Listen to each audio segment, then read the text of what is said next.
in this video, I'll show you how to fix YouTube. Something went wrong, refresh or try again later error. So if you want to fix this problem, now you have three options. So the first option, now close up the YouTube. So after you close your YouTube, now go to your Play Store or App Store and search for YouTube. After you search for YouTube, update your YouTube app. So after you update your YouTube app, now go and open the YouTube and see if the error has gone. But if you are still getting the error, now try the second method. So the second method, now you need to go ahead now and open and swipe up your phone like this.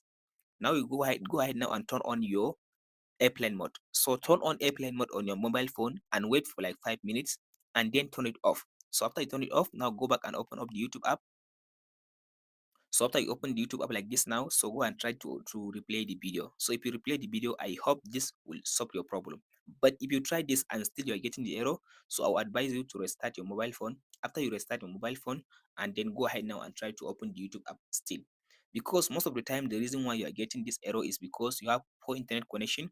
So if you don't have like good internet connection, most of the time the YouTube app used to give you this error on your YouTube while playing the video. Hope this video helps. Be sure to like, subscribe, and share. Thanks for watching.